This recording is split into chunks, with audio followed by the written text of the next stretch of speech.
Capítulo 36. La libertad de conciencia amenazada. Libro. Seguridad y paz en el conflicto de los siglos. Los protestantes consideran hoy al romanismo con más favor que años atrás.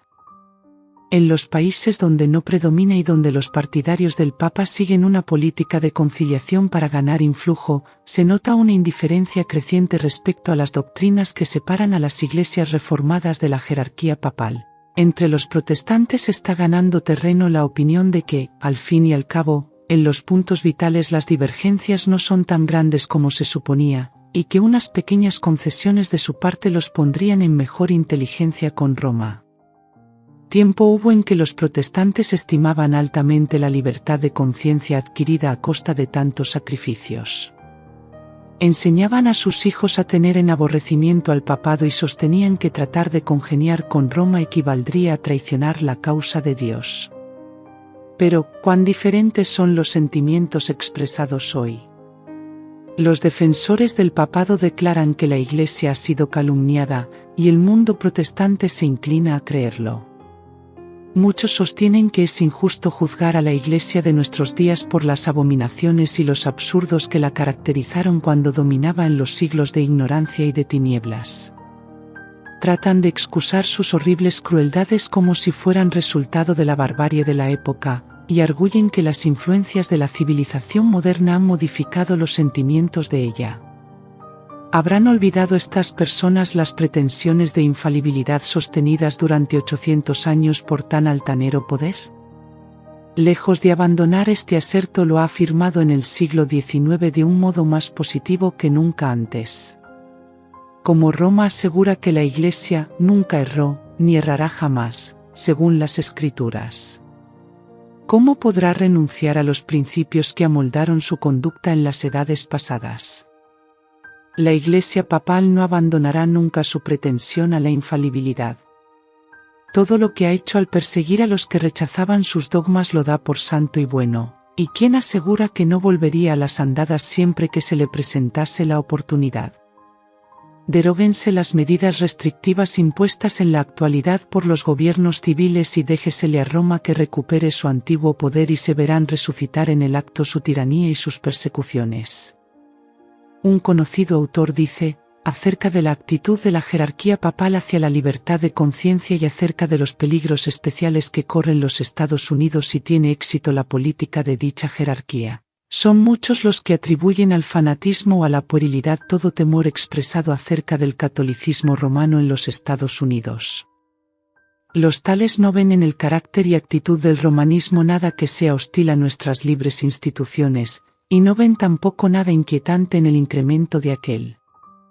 Comparemos, pues, primero, algunos de los principios fundamentales de nuestro gobierno con los de la Iglesia Católica. La Constitución de los Estados Unidos garantiza la libertad de conciencia. Nada hay más precioso ni de importancia tan fundamental. El Papa Pío IX, en su encíclica del 15 de agosto de 1854, dice: las doctrinas o extravagancias absurdas y erróneas en favor de la libertad de conciencia son unos de los errores más pestilentes, una de las pestes que más se debe temer en un Estado. El mismo Papa, en su encíclica del 8 de diciembre de 1864, anatematizó a los que sostienen la libertad de conciencia y de cultos, como también, pero el romanismo, como sistema, no está actualmente más en armonía con el Evangelio de Cristo que en cualquier otro periodo de su historia. Las iglesias protestantes se hallan sumidas en grandes tinieblas, pues de lo contrario discernirían las señales de los tiempos. La Iglesia romana abarca mucho en sus planes y modos de operación. Emplea toda clase de estratagemas para extender su influencia y aumentar su poder, mientras se prepara para una lucha violenta y resuelta a fin de recuperar el gobierno del mundo, restablecer las persecuciones y deshacer todo lo que el protestantismo ha hecho. El catolicismo está ganando terreno en todas direcciones. Véase el número creciente de sus iglesias y capillas en los países protestantes. Nótese en Norteamérica la popularidad de sus colegios y seminarios, tan patrocinados por los protestantes. Piénsese en la extensión del ritualismo en Inglaterra y en las frecuentes deserciones a las filas católicas.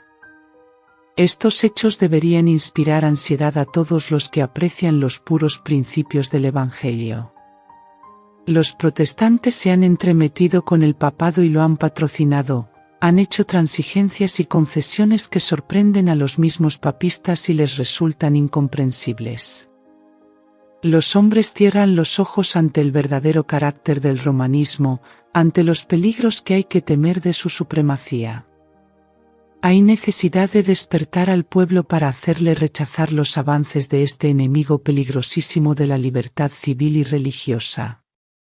Muchos protestantes suponen que la religión católica no es atractiva y que su culto es una serie de ceremonias áridas y sin significado. Pero están equivocados. Si bien el romanismo se basa en el engaño, no es una impostura grosera ni desprovista de arte. El culto de la Iglesia romana es un ceremonial que impresiona profundamente. Lo brillante de sus ostentaciones y la solemnidad de sus ritos fascinan los sentidos del pueblo y acallan la voz de la razón y de la conciencia. Todo encanta a la vista. Sus soberbias iglesias, sus procesiones imponentes, sus altares de oro, sus relicarios de joyas, sus pinturas escogidas y sus exquisitas esculturas, todo apela al amor de la belleza. Al oído también se le cautiva. Su música no tiene igual. Los graves acordes del órgano poderoso, unidos a la melodía de numerosas voces que resuenan y repercuten por entre las elevadas naves y columnas de sus grandes catedrales, no pueden dejar de producir en los espíritus impresiones de respeto y reverencia. Este esplendor, esta pompa y estas ceremonias exteriores, que no sirven más que para dejar burlados los anhelos de las almas enfermas de pecado, son clara evidencia de la corrupción interior. La religión de Cristo no necesita de tales atractivos para hacerse recomendable. Bajo los rayos de luz que emite la cruz, el verdadero cristianismo se muestra tan puro y tan hermoso, que ninguna decoración exterior puede realzar su verdadero valor. Es la hermosura de la santidad, o sea un espíritu manso y apacible, lo que tiene valor delante de Dios. La brillantez del estilo no es necesariamente indicio de pensamientos puros y elevados. Encuéntranse a menudo conceptos del arte y refinamientos del gusto en espíritus carnales y sensuales. Satanás suele valerse a menudo de ellos para hacer olvidar a los hombres las necesidades del alma, para hacerles perder de vista la vida futura e inmortal, para alejarlos de su Salvador infinito e inducirlos a vivir para este mundo solamente. Una religión de ceremonias exteriores es propia para atraer al corazón irregenerado. La pompa y el ceremonial del culto católico ejercen un poder seductor, fascinador, que engaña a muchas personas, las cuales llegan a considerar a la Iglesia romana como la verdadera puerta del cielo. Solo pueden resistir su influencia los que pisan con pie firme en el fundamento de la verdad y cuyos corazones han sido regenerados por el Espíritu de Dios. Millares de personas que no conocen por experiencia a Cristo, serán llevadas a aceptar las formas de una piedad sin poder. Semejante religión es, precisamente, lo que las multitudes desean. El hecho de que la Iglesia asevere tener el derecho de perdonar pecados induce a los romanistas a sentirse libres para pecar, y el mandamiento de la confesión sin la cual ella no otorga su perdón, tiende además a dar bríos al mal. El que se arrodilla ante un hombre caído y le expone en la confesión los pensamientos y deseos secretos de su corazón, rebaja su dignidad y degrada todos los nobles instintos de su alma. Al descubrir los pecados de su alma a un sacerdote, mortal desviado y pecador, y demasiado a menudo corrompido por el vino y la impureza, el hombre rebaja el nivel de su carácter y consecuentemente se corrompe. La idea que tenía de Dios resulta envilecida a semejanza de la humanidad caída, pues el sacerdote hace el papel de representante de Dios. Esta confesión degradante de hombre a hombre es la fuente secreta de la cual ha brotado gran parte del mal que está corrompiendo al mundo y lo está preparando para la destrucción final. Sin embargo, para todo aquel a quien le agrada satisfacer sus malas tendencias, es más fácil confesarse con un pobre mortal que abrir su alma a Dios. Es más grato a la naturaleza humana hacer penitencia que renunciar al pecado. Es más fácil mortificar la carne usando cilicios, ortigas y cadenas desgarradoras que renunciar a los deseos carnales. Harto pesado es el yugo que el corazón carnal está dispuesto a cargar antes de doblegarse al yugo de Cristo. Hay una semejanza sorprendente entre la Iglesia de Roma y la Iglesia judaica del tiempo del primer advenimiento de Cristo. Mientras los judíos pisoteaban secretamente todos los principios de la ley de Dios, en lo exterior eran estrictamente rigurosos en la observancia de los preceptos de ella, recargándola con exacciones y tradiciones que hacían difícil y pesado el cumplir con ella. Así como los judíos profesaban reverenciar la ley, así también los romanistas dicen reverenciar la cruz. Exaltan el símbolo de los sufrimientos de Cristo, al par que niegan con sus vidas a aquel a quien ese símbolo representa. Los papistas colocan la cruz sobre sus iglesias, sobre sus altares y sobre sus vestiduras. Por todas partes se ve la insignia de la cruz. Por todas partes se la honra y exalta exteriormente. Pero las enseñanzas de Cristo están sepultadas bajo un montón de tradiciones absurdas, interpretaciones falsas y exacciones rigurosas. Las palabras del Salvador respecto a los judíos hipócritas se aplican con mayor razón aún a los jefes de la Iglesia Católica Romana, atan cargas pesadas y difíciles de llevar, y las ponen sobre los hombros de los hombres, pero ellos mismos no quieren moverlas con un dedo suyo. Mateo 23:4. Almas concienzudas quedan presa constante del terror, temiendo la ira de un Dios ofendido, mientras muchos de los dignatarios de la Iglesia viven en el lujo y los placeres sensuales. El culto de las imágenes y reliquias, la invocación de los santos y la exaltación del Papa son artificios de Satanás para alejar de Dios y de su Hijo el espíritu del pueblo. Para asegurar su ruina, se esfuerza en distraer su atención del único que puede asegurarles la salvación. Dirigirá las almas hacia cualquier objeto que pueda sustituir a aquel que dijo: «Venid a mí todos los que estáis cansados y agobiados, y yo os daré descanso». Mateo 11:28. Satanás se esfuerza siempre en presentar de un modo falso el carácter de Dios, la naturaleza del pecado y las verdaderas consecuencias que tendrá la gran controversia. Sus sofismas debilitan el sentimiento de obligación para con la ley divina y dan a los hombres libertad para pecar. Al mismo tiempo les hace aceptar falsas ideas acerca de Dios, de suerte que le miran con temor y odio más bien que con amor. Atribuye al Creador la crueldad inherente a su propio carácter, la incorpora en sistemas religiosos y le da expresión en diversas formas de culto. Sucede así que las inteligencias de los hombres son cegadas y Satanás se vale de ellos como de sus agentes para hacer la guerra a Dios. Debido a conceptos erróneos de los atributos de Dios, las naciones paganas fueron inducidas a creer que los sacrificios humanos eran necesarios para asegurarse el favor divino, y perpetráronse horrendas crueldades bajo las diversas formas de la idolatría. La Iglesia Católica Romana, al unir las formas del paganismo con las del cristianismo, y al presentar el carácter de Dios bajo falsos colores, como lo presentaba el paganismo, recurrió a prácticas no menos crueles, horrorosas y repugnantes. En tiempo de la supremacía romana, había instrumentos de tortura para obligar a los hombres a aceptar sus doctrinas. Existía la hoguera para los que no querían hacer concesiones a sus exigencias. Hubo horribles matanzas de tal magnitud que nunca será conocida hasta que sea manifestada en el día del juicio. Dignatarios de la Iglesia, dirigidos por su maestro Satanás, Se afanaban por idear nuevos refinamientos de tortura que hicieran padecer lo indecible sin poner término a la vida de la víctima. En muchos casos el proceso infernal se repetía hasta los límites extremos de la resistencia humana, de manera que la naturaleza quedaba rendida y la víctima suspiraba por la muerte como por dulce alivio. Tal era la suerte de los adversarios de Roma. Para sus adherentes disponía de la disciplina del azote, del tormento del hambre y de la sed, y de las mortificaciones corporales más lastimeras que se puedan imaginar.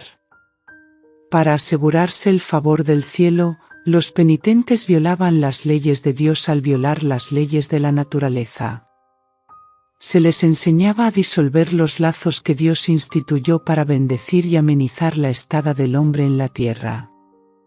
Los cementerios encierran millones de víctimas que se pasaron la vida luchando en vano para dominar los afectos naturales, para refrenar como ofensivos a Dios todo pensamiento y sentimiento de simpatía hacia sus semejantes.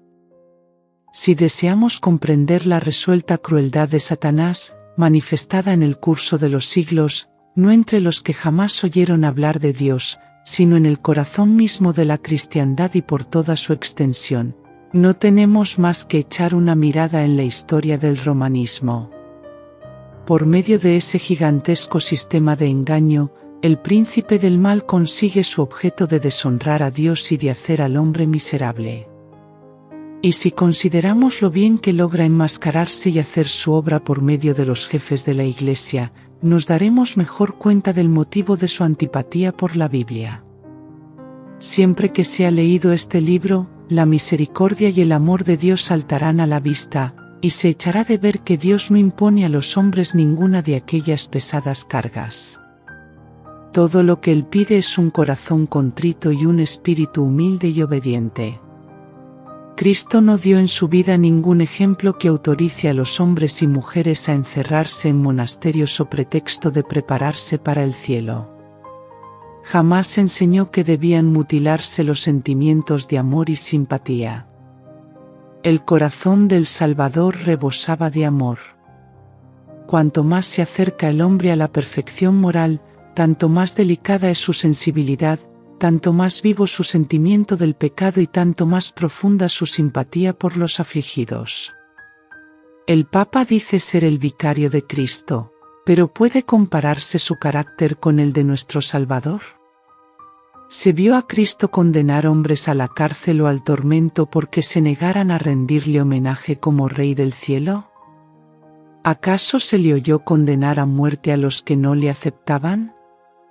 Cuando fue menospreciado por los habitantes de un pueblo samaritano, el apóstol Juan se llenó de indignación y dijo: «Señor, ¿quieres que mandemos que descienda fuego del cielo y los consuma, como hizo Elías?»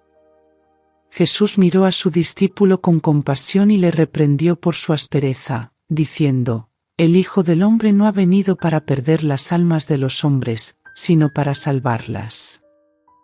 Lucas 9:54 y 56. Cuán diferente del de su pretendido vicario es el Espíritu manifestado por Cristo.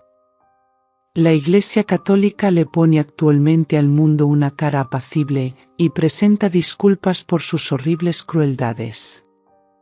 Se ha puesto vestiduras como las de Cristo, pero en realidad no ha cambiado.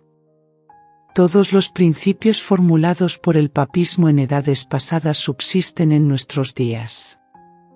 Las doctrinas inventadas en los siglos más tenebrosos siguen profesándose aún.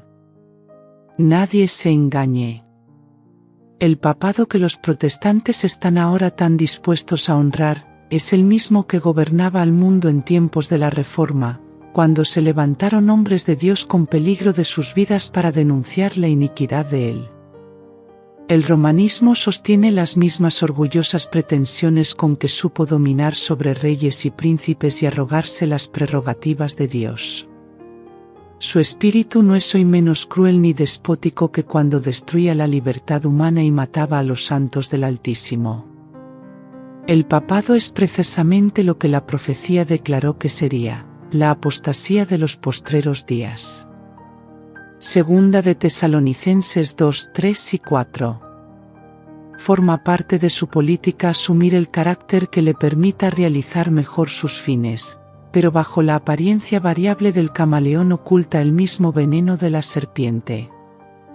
Declara: no hay que guardar la palabra empeñada con herejes, ni con personas sospechosas de herejía. ¿Será posible que este poder cuya historia se escribió durante 1000 años con la sangre de los santos, sea ahora reconocido como parte de la Iglesia de Cristo? No sin razón se ha asegurado que en los países protestantes el catolicismo no difiere ya tanto del protestantismo como antes. Se ha verificado un cambio, pero no es el papado el que ha cambiado. El catolicismo se parece mucho en verdad al protestantismo de hoy día debido a lo mucho que éste ha degenerado desde los días de los reformadores.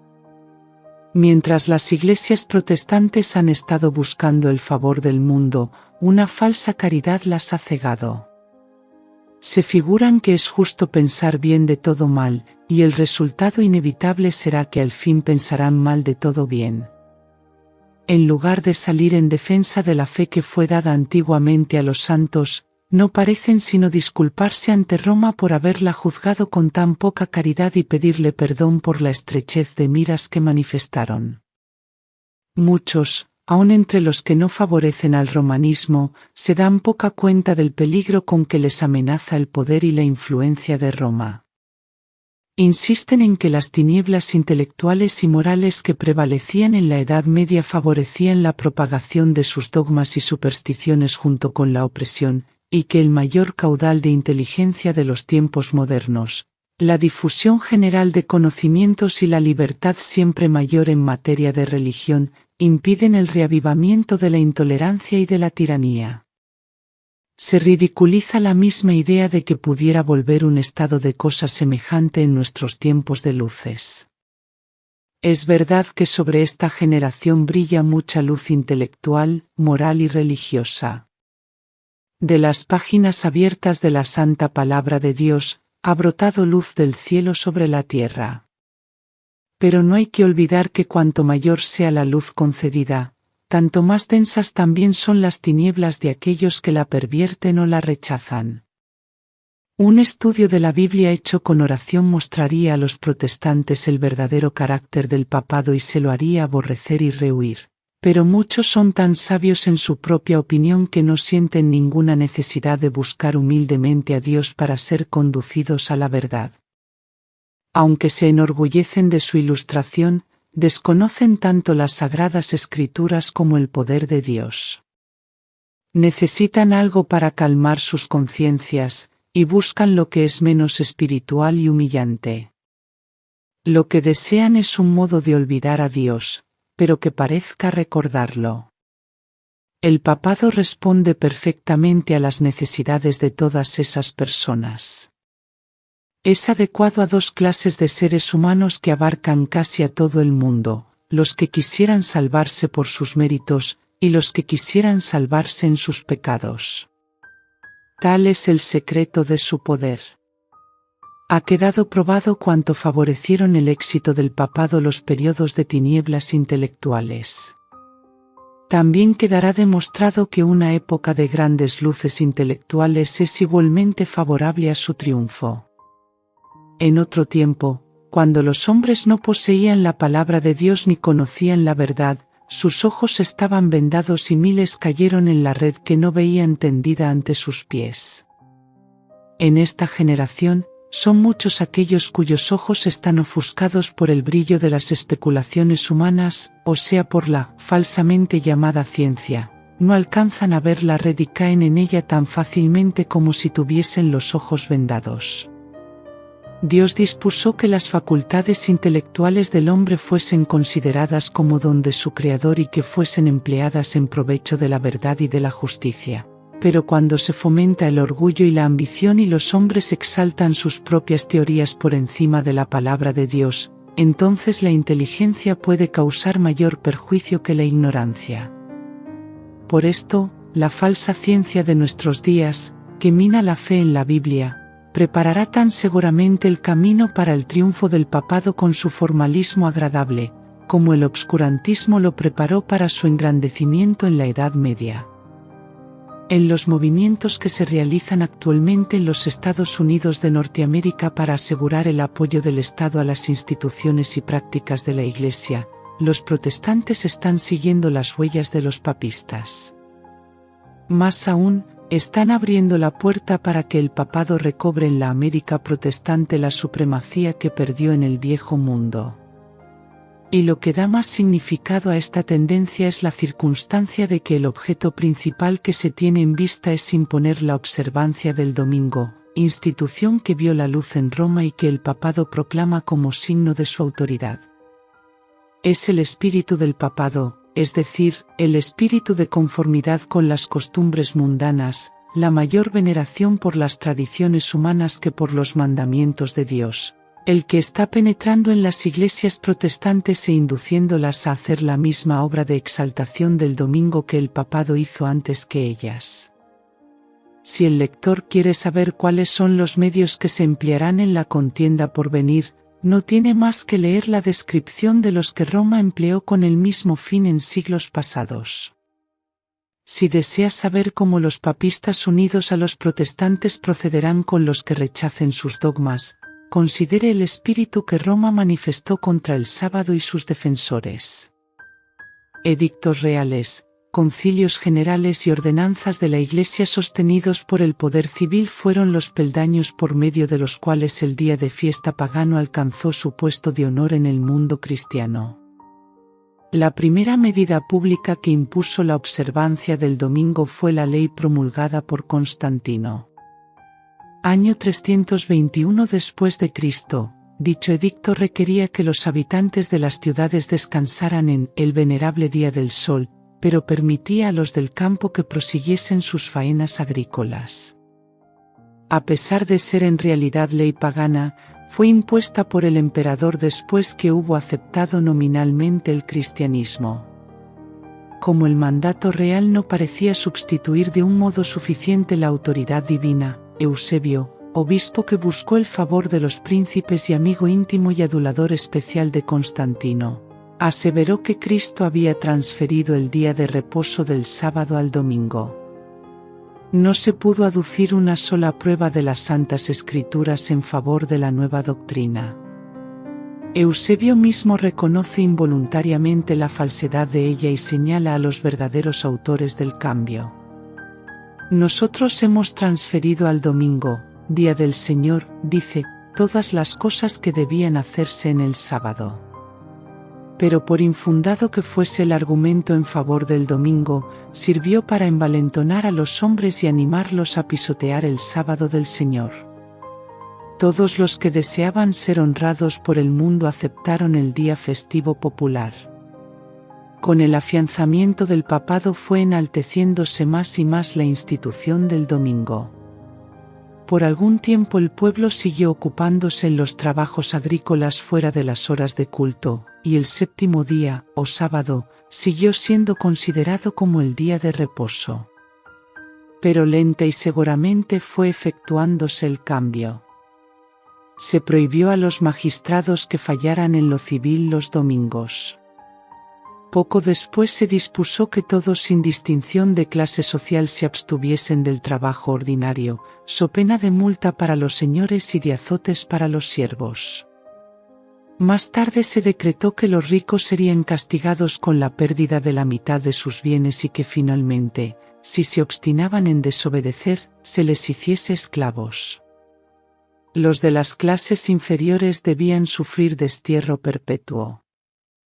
Se recurrió también a los milagros.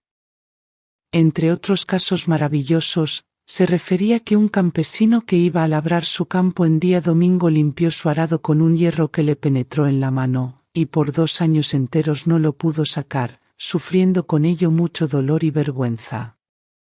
Más tarde, el Papa ordenó que los sacerdotes del campo amonestasen a los que violasen el domingo y los indujeran a venir a la iglesia para rezar, no fuese que atrajesen alguna gran calamidad sobre sí mismos y sobre sus vecinos. Un concilio eclesiástico adujo el argumento tan frecuentemente empleado desde entonces, y hasta por los protestantes, de que en vista de que algunas personas habían sido muertas por el rayo mientras trabajaban en día domingo, ese debía ser el día de reposo. Es evidente, decían los prelados, cuán grande era el desagrado de Dios al verlos despreciar ese día. Luego se dirigió un llamamiento para que los sacerdotes y ministros, reyes y príncipes y todos los fieles, hicieran cuanto les fuera posible para que ese día fuese repuesto en su honor y para que fuese más devotamente observado en lo porvenir, para honra de la cristiandad. Como los decretos de los concilios resultaran insuficientes, se instó a las autoridades civiles a promulgar un edicto que inspirase terror al pueblo y le obligase a abstenerse de trabajar el domingo. En un sínodo reunido en Roma, todos los decretos anteriores fueron confirmados con mayor fuerza y solemnidad, incorporados en la ley eclesiástica y puestos en vigencia por las autoridades civiles en casi toda la cristiandad. A pesar de esto, la falta de autoridad bíblica en favor de la observancia del domingo no originaba pocas dificultades. El pueblo ponía en tela de juicio el derecho de sus maestros para echar a un lado la declaración positiva de Jehová: el séptimo día sábado es del Señor tu Dios, a fin de honrar el día del sol. Se necesitaban otros expedientes para suplir la falta de testimonios bíblicos. Un celoso defensor del domingo que visitó a 633 fines del siglo XII las iglesias de Inglaterra, encontró resistencia por parte de testigos fieles de la verdad.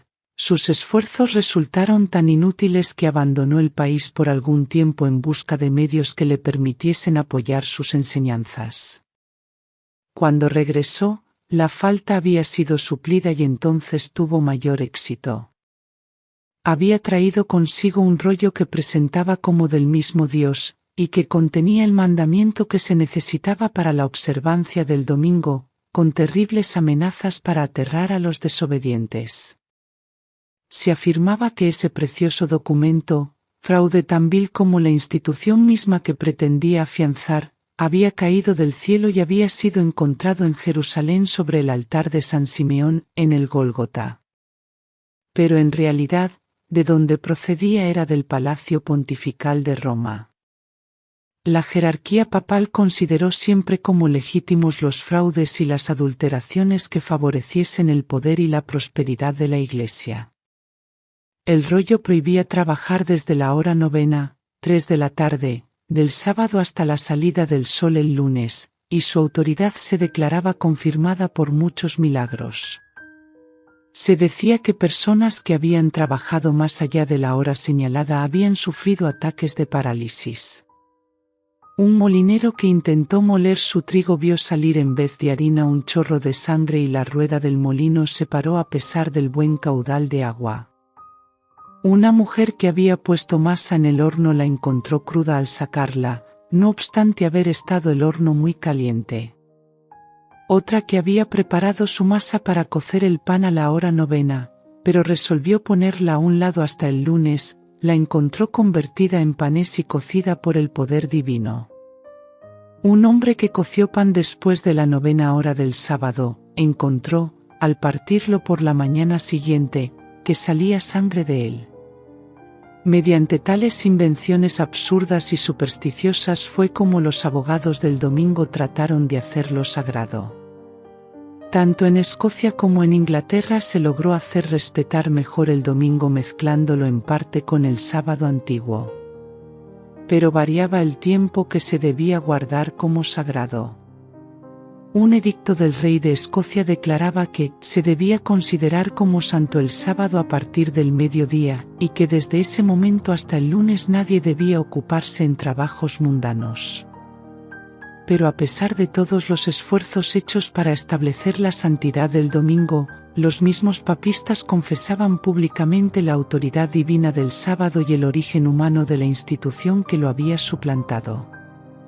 En el siglo XVI un concilio papal ordenó explícitamente: recuerden todos los cristianos que el séptimo día fue consagrado por Dios y aceptado y observado no solo por los judíos, sino también por todos los que querían adorar a Dios.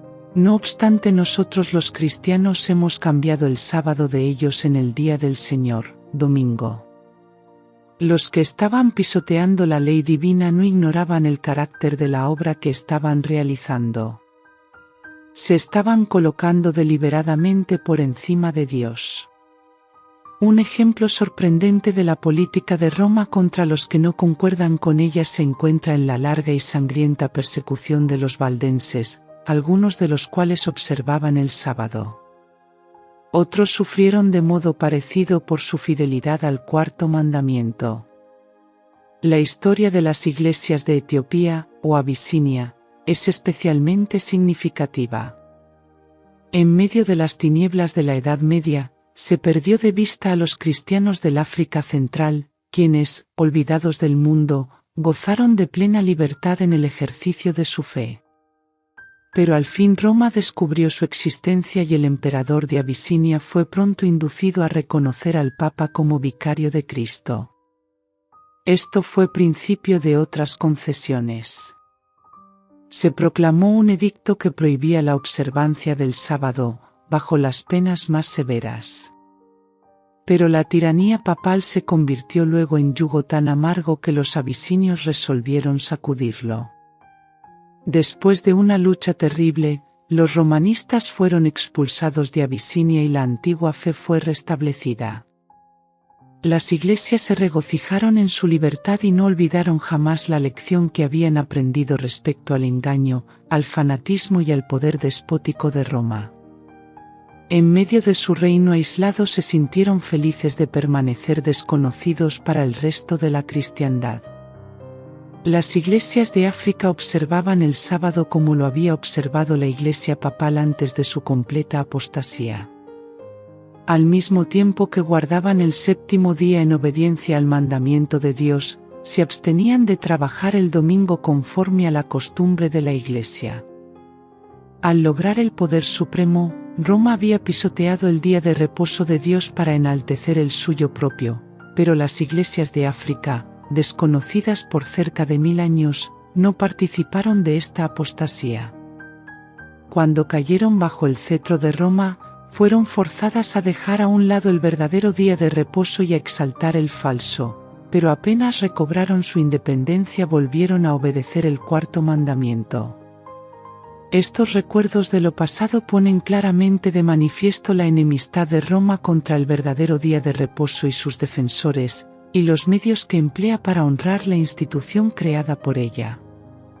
La palabra de Dios nos enseña que estas escenas han de repetirse cuando los católicos romanos y los protestantes se unan para exaltar el domingo. La profecía del capítulo 13 del Apocalipsis declara que el poder representado por la bestia de cuernos semejantes a los de un cordero haría que la tierra y los que en ella habitan adorasen al papado, que está simbolizado en ese capítulo por una bestia, parecida a un leopardo. La bestia de 2 cuernos dirá también a los que habitan sobre la tierra, que hagan una imagen de la bestia, y además mandará que todos, pequeños y grandes, así ricos como pobres, así libres como esclavos, tengan la marca de la bestia. Apocalipsis 13, 11 al 16. Se ha demostrado que los Estados Unidos de Norteamérica son 636 el poder representado por la bestia de 2 cuernos semejantes a los de un cordero, y que esta profecía se cumplirá cuando los Estados Unidos hagan obligatoria la observancia del domingo, que Roma declara ser el signo característico de su supremacía, pero los Estados Unidos no serán los únicos que rindan homenaje al papado. La influencia de Roma en los países que en otro tiempo reconocían su dominio, dista mucho de haber sido destruida. Y la profecía predice la restauración de su poder. Y vi una de sus cabezas como si hubiese sido herida de muerte, y su herida mortal fue sanada, y toda la tierra maravillóse, yendo en pos de la bestia. Versículo 3. La herida mortal que le fue ocasionada se refiere a la caída del papado en 1798. Después de eso, dice el profeta, su herida mortal fue sanada, y toda la tierra maravillóse, yendo en pos de la bestia. San Pablo dice claramente que el hombre de pecado subsistirá hasta el segundo advenimiento. Segunda de Tesalonicenses 2:8. Proseguirá su obra de engaño hasta el mismo fin del tiempo, y el revelador declara refiriéndose también al papado: todos los que moran en la tierra le adoraron, cuyos nombres no están escritos en el libro de la vida. Apocalipsis 13:8. Tanto en el viejo como en el nuevo mundo se le tributará homenaje al papado por medio del honor que se conferirá a la institución del domingo, la cual descansa únicamente sobre la autoridad de la Iglesia romana. Desde mediados del siglo XIX, los que estudian la profecía en los Estados Unidos han presentado este testimonio ante el mundo. En los acontecimientos que están desarrollándose actualmente, especialmente en dicho país, se ve un rápido avance hacia el cumplimiento de dichas predicciones. Los maestros protestantes presentan los mismos asertos de autoridad divina en favor de la observancia del domingo y adolecen de la misma falta de evidencias bíblicas que los dirigentes papales cuando fabricaban milagros para suplir la falta de un mandamiento de Dios. Se repetirá el aserto de que los juicios de Dios caerán sobre los hombres en castigo por no haber observado el domingo como día de reposo. Ya se oyen voces en este sentido. Y un movimiento en favor de la observancia obligatoria del domingo está ganando cada vez más terreno. La sagacidad y astucia de la Iglesia romana asombran. Puede leer el porvenir. Se da tiempo viendo que las iglesias protestantes le están rindiendo homenaje con la aceptación del falso día de reposo y que se preparan a imponerlo con los mismos medios que ella empleó en tiempos pasados. Los que rechazan la luz de la verdad buscarán aún la ayuda de este poder que se titula infalible, a fin de exaltar una institución que debe su origen a Roma. No es difícil prever cuán apresuradamente ella acudirá en ayuda de los protestantes en este movimiento. ¿Quién mejor que los jefes papistas para saber cómo entendérselas con los que desobedecen a la Iglesia? La Iglesia Católica Romana, con todas sus ramificaciones en el mundo entero, forma una vasta organización dirigida por la sede papal y destinada a servir los intereses de ésta. Instruye a sus millones de adeptos en todos los países del globo, para que se consideren obligados a obedecer al Papa. Sea cual fuere la nacionalidad o el gobierno de estos, deben considerar la autoridad de la Iglesia como por encima de todas las demás. Aunque juren fidelidad al Estado, siempre quedará en el fondo el voto de obediencia a Roma que los absuelve de toda promesa contraria a los intereses de ella.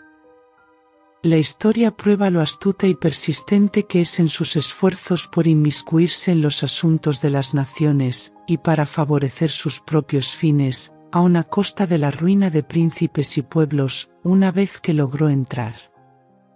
En el año 1204, el Papa Inocencio III arrancó de Pedro II, rey de Aragón, este juramento extraordinario: yo, Pedro, rey de los aragoneses, declaro y prometo ser siempre fiel y obediente a mi Señor, el Papa Inocencio, a sus sucesores católicos y a la Iglesia romana, y conservar mi reino en su obediencia, defendiendo la religión católica y persiguiendo la perversidad herética. Juan Daulin, La historia del romanismo, libro 5, capítulo 6, sección 55. Esto está en armonía con las pretensiones del pontífice romano con referencia al poder, de que él tiene derecho de deponer emperadores, y de que puede desligar a los súbditos de la lealtad debida a gobernantes perversos. Y téngase presente que Roma se jacta de no variar jamás. Los principios de Gregorio VII y de Inocencio III son aún los principios de la Iglesia Católica Romana, y si solo tuviese el poder, los pondría en vigor con tanta fuerza hoy como en siglos pasados. Poco saben los protestantes lo que están haciendo al proponerse aceptar la ayuda de Roma en la tarea de exaltar el domingo. Mientras ellos tratan de realizar su propósito, Roma tiene su mira puesta en el restablecimiento de su poder, y tiende a recuperar su supremacía perdida. Establezcase en los Estados Unidos el principio de que la Iglesia puede emplear o dirigir el poder del Estado, que las leyes civiles pueden hacer obligatorias las observancias religiosas, en una palabra, que la autoridad de la Iglesia con la del Estado debe dominar las conciencias, y el triunfo de Roma quedará asegurado en la gran República de la América del Norte. La palabra de Dios ha dado advertencias respecto a tan inminente peligro. Descuide estos avisos y el mundo protestante sabrá cuáles son los verdaderos propósitos de Roma, pero ya será tarde para salir de la trampa. Roma está aumentando sigilosamente su poder. Sus doctrinas están ejerciendo su influencia en las cámaras legislativas, en las iglesias y en los corazones de los hombres.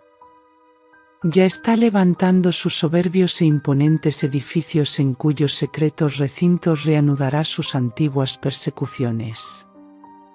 Está acumulando ocultamente sus fuerzas y sin despertar sospechas para alcanzar sus propios fines y para dar el golpe en su debido tiempo.